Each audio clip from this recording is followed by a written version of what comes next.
Platinum pistols is, in my opinion, one of the coolest camo challenges to complete in Modern Warfare. You've got to be competent with using a secondary weapon exclusively, placing you at a big disadvantage compared to other players. In order to get Platinum, you've got to master precise accuracy as well as develop a trigger finger that will let you compete with the fully automatic weapons in this game. You can't spam fire with a pistol like you can with a launcher, and you can't just hip fire and hope to pick up kills when you panic. All this makes completing this challenge pretty difficult, which is why I'm making this video. This video is going to be showing you my top tips and tricks for each pistol, and what you can do to make completing this challenge as easy as possible. I'm going to be covering each pistol, and timestamps are in the description for each one. If you want to see an in-depth guide for one of these in more detail, check out my Easy Gold videos that I've linked down below. Everyone knows how incredible the 357 is. You stick on Snake Shot and you've effectively got a pocket shotgun. Having these in a Kimbo configuration means you can spam fire 2 shotguns at point blank range and decimate pretty much anything standing in front of you. These may well have been patched multiple times, but they're still great fun to use and very effective. Now, if you want to get these pistols done fast, then I'm actually going to say that using Snake Shot or Kimbo isn't actually your best option all of the time. If you want to get challenges such as headshots or long shots done, then definitely you want to be sticking on the long barrel and a red dot sight and ditching the Snake Shot altogether. Don't get me wrong, for the hip fire challenge and maybe even the streaks camo, having Snake Shot Akimbo is a great option, but for the more precise camo challenges, you need to recognise that it's not your best choice. The 357 also packs a decent amount of range and high damage, making it useful in both core and hardcore modes. You've only got 6 rounds to use though, so accuracy is a seriously important factor when using it, as you haven't got bullets to spare if you miss. This is a very nice pistol to get gold, as you can configure it to be lethal at close range as well as long range, meaning you can sculpt it to whatever challenge you're currently trying to complete, as well as your playstyle itself. If you want this gun gold as fast as possible, focus on your accuracy and avoid panic firing. Rush in and play aggressive with the Snake Shot equipped, but be more reserved and cautious when you don't have it on. This gun is very capable at medium range once you're used to it.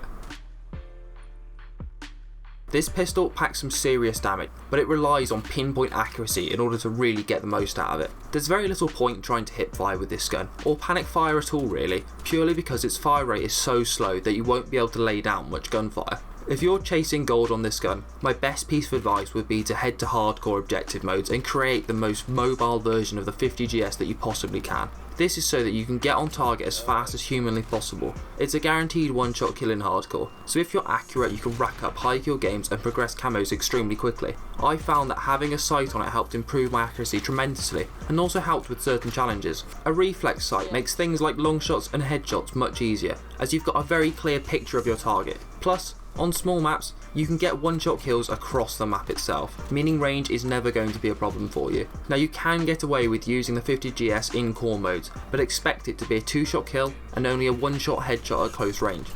It is useful in this mode if you don't mind sticking to cover and you're confident you can stay on target for multiple shots. Missing with the 50GS is a big issue, as its slow rate of fire means you have to wait a long time before you can take another shot. It also means dealing with multiple enemies can be a nightmare due to its low fire rate. There's a lot to love about the 50GS, and it can be very rewarding to use it as it just puts down enemies so fast. But to really use it effectively, you need to be prepared to focus on your accuracy and make every shot count.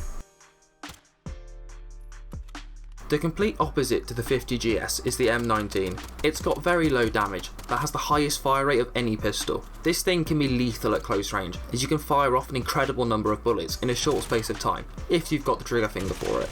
This is one of the more difficult pistols to do, as I don't think it particularly excels in any situation.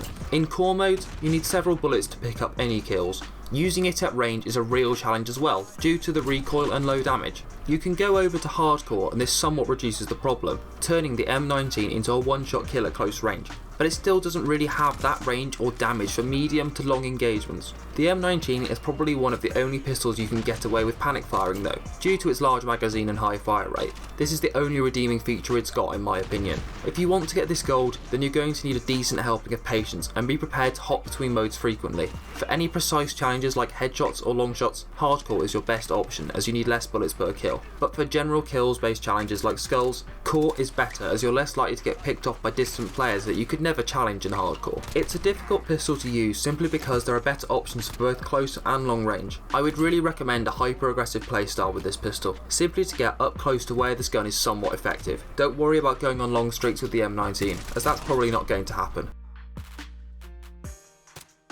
In my eyes, the 1911 is by far and away the worst pistol in Modern Warfare. It isn't good at anything in particular and has way more problems than it should. It's got a small magazine, meaning you have to reload all the time. It's got a slow fire rate, meaning it's not very easy to use at close range. It's only got reasonable damage at short to medium range, so you can't use it like the 50 GS or Magnum. It doesn't excel at anything in particular, and I found myself using all of my attachment slots just to rectify problems that it had. I found this pistol all but useless in core modes, as you're going to be hopelessly outclassed at every range by other weapons. Instead, heading to hardcore was the best option. This pistol is a one-shot kill at close range, and can also be a medium range one-shot due to the lowered health. I think the best approach to this weapon is just focusing on the numbers as much as possible. Do challenges in the most efficient way possible and go for multiple ones at once. With a bit of concentration, you can easily grind out crouch kills, headshots and long shots at the same time, for example. The key is to spend as little time with this pistol as possible. It's my least favourite by a mile, as there's better options for every situation you could possibly encounter.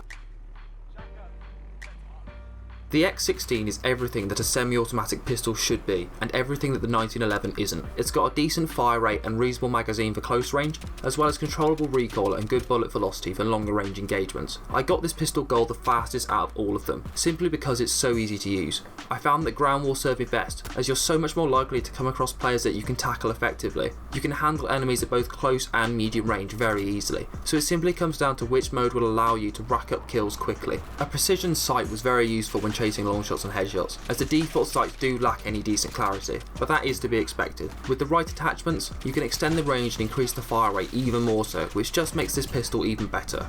Whilst you aren't going to get quite the range of the 50 GS, the increased fire rate is a good compromise. This pistol is less accuracy dependent as a result, meaning it's the easiest of the semi-automatics to complete. If you're looking to get started on the semi-automatic pistols, then this is a nice easy introduction.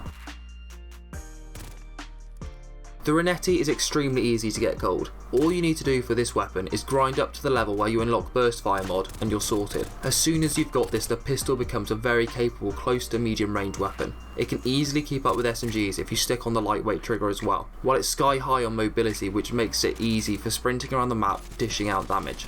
It's great in any game mode and very easy to use. It's got the accuracy and damage needed for hardcore, plus the range and magazine for core modes. Similarly to the Magnum, sticking on akimbo makes it deadly at point blank, but if you want to go for more accuracy dependent challenges like long shots and headshots, then taking it off is your best bet. You can challenge most enemies with a burst fire Renetti, making it one of the best secondaries in this game. So long as you don't get cocky and try and take on snipers or mounted LMGs, then you'll find racking up kills and going on streaks to not be a problem. It can admittedly take some adjustment to go back to semi-automatic when you need to do the no attachments camo challenge, but hardcore makes this as painless as possible. Getting platinum pistols is a tricky but very rewarding process. There's quite the range of weapon styles to get used to. You'll need to get to grips with precision based accuracy as well as spam fire based weapons. Some, such as the Renetti, are incredibly easy to complete, while others, like the 1911, are a nightmare. Don't do all of the easy ones in one go. If you are a very accurate player, then break up doing the Magnum and 50 GS, as grinding out all of the semi-automatics in one go can be pretty tedious. Using a variety of game modes can also be a major help, as it keeps the experience fresh and forces you to adapt to the unique demands of each mode. I hope this video has helped you out and that you can unlock platinum pistols quickly and easily as a result. If you can persevere and follow the advice given in this guide, then you'll have a big reward at the end of it that's more than worth it.